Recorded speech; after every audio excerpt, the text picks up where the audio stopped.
What's up, snake fans? Dave Palumbo here for Muscle Serpents Daily. And today is going to be a really special little video we're going to do because it's the last clutch of 2020. And it happens to be a great surprise clutch because, you know, sometimes when you breed snakes, you produce certain variations and gene combinations that you're just not sure what's in there. Some of them that have to sell stuff, I'm like, I don't know. It's possible this, possible that. And I had bred a hurricane, a female, you know, morph combination to a clown, and I produced what was definitively a pastel het clown. However, it looked like I thought maybe it was hurricane too, but I wasn't sure. There was at least a 50% chance of doing that. So I said, all right, you know what? I'll try it out. To my great surprise and to my great intuition and sticking with my gut, the hurricane proved out. And we're going to go take a look. And we're going to see the parents, and then we're going to see what we produced. It was a small clutch, 4-egg clutch. All 4 eggs survived. 2 of them were like little micro eggs too. So it was really a miracle clutch, and it was a miracle pairing. So sometimes things go your way, and sometimes you get, once again, if something inside you says don't sell it, don't sell it. Believe me, I've sold stuff that I've regretted down the road. Let's take a look and see what's going on. So here's the female that I produced a couple years ago, and I was gonna sell her. I had her labeled as a pastel het clown because there was no inkling. I had a sneaking suspicion that she might have hurricane in her. But everyone I showed it to, and really, I mean, it was really the originator of the hurricane gene, Hans Winter, that I showed. He just didn't think, he said it didn't look like it was a hurricane to me. And I said, you know what? A pastel het clown female just doesn't sell for very much. I'm like, you know, why should I just get rid of her? Who knows? You never know. I said, some of these dots that were in the alien heads here were kind of really suspicious to me. And I said, you know, you just don't know. I said, so I'll just keep her. I said, you know, it's not going to cost me anything. What is it going to cost me to feed her? And I'll just breed her out. What the heck? You know, the worst case scenario is I'll produce some clowns with her, right? And sure enough, last clutch of the year, I didn't even think she was going to go this year. 4 eggs, 2 little micro eggs, really. Everything hatches. And guess what? I get hurricanes in there. And we're going to take a look at these babies in a minute. And it just goes to show you, you know what? If your gut is telling you don't get rid of it, it might be important, save it. The snake just looks special to me. Look at the head. You know, it just, I don't know, it just looked different to me. It didn't look like a regular pastel het clown. And I know everyone always says, well, het clown changes pattern.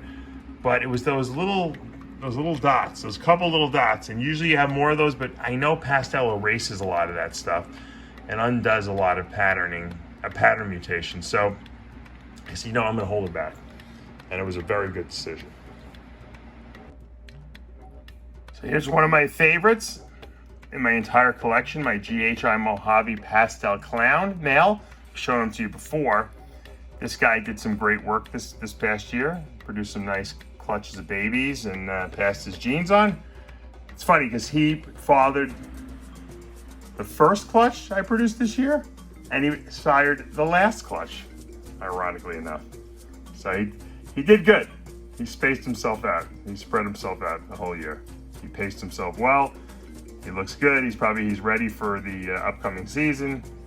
And once again, that GHI MOJAVE combination is one of my favorites in the entire ball python industry here and breeding projects. I have it in a lot of different projects, and I'm so happy I have it in clown because it really, really looks great. You know, sometimes you put too many genes together and it just doesn't make it better. But GHI MOJAVE clown, and even with that pastel in there or super pastel, it's really clean, really looking nice. Let's take a look at these babies. All right, so here it is, the last clutch of this season, 2020, and it was a great one. You can see some visual clowns. We're gonna go over exactly what was there. I wanted to show you, I don't know if you remember, I had shown you this clutch. 2 of the old eggs I threw out already. These are the hatched eggs, and you can see this 1 egg here is pretty much a normal sized ball python egg.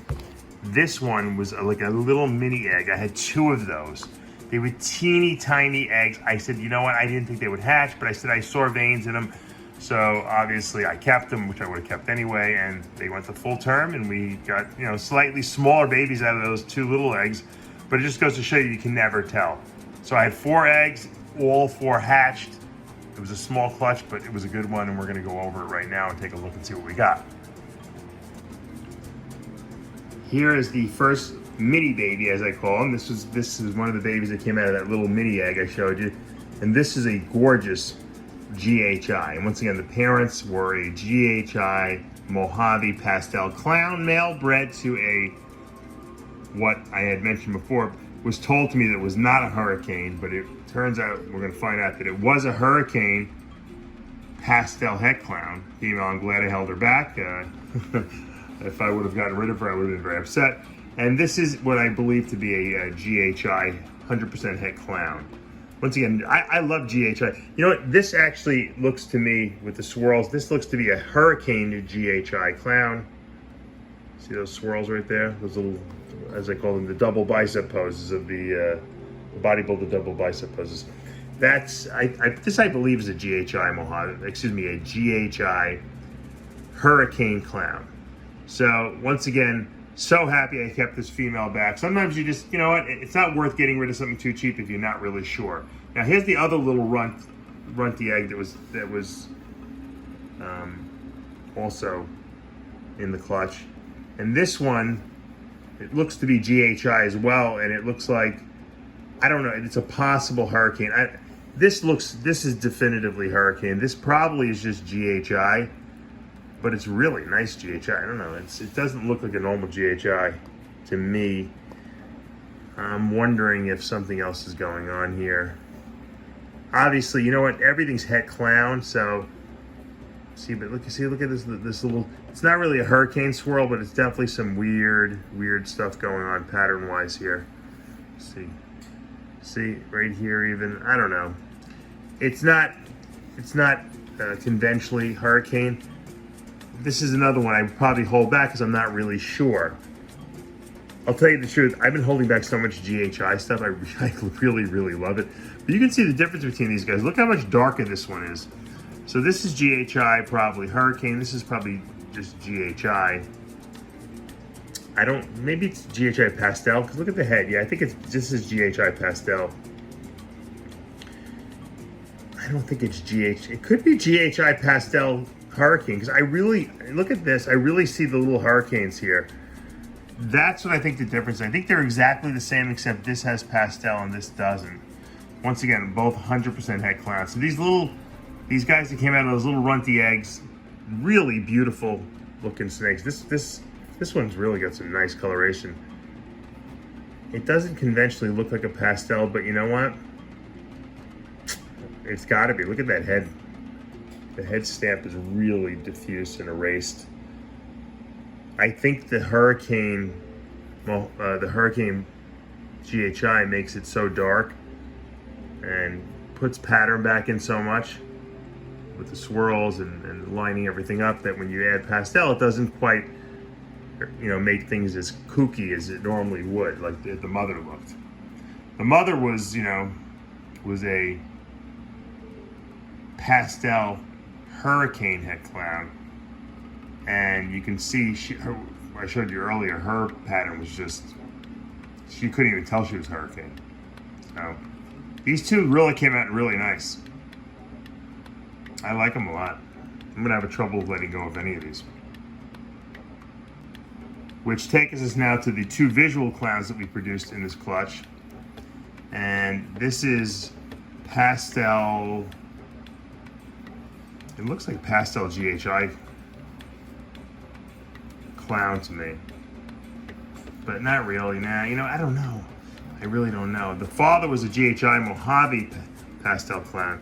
This is, you would think just pastel clown. My friend Doug said it looks like it's pastel clown, but it's got a lot of darkness in it, and the only way that darkness gets in there is that GHI. I think this is GHI pastel clown with no Mojave in here at all, obviously. And then this one, which is really nice is Super Pastel for sure. GHI, maybe Hurricane Clown.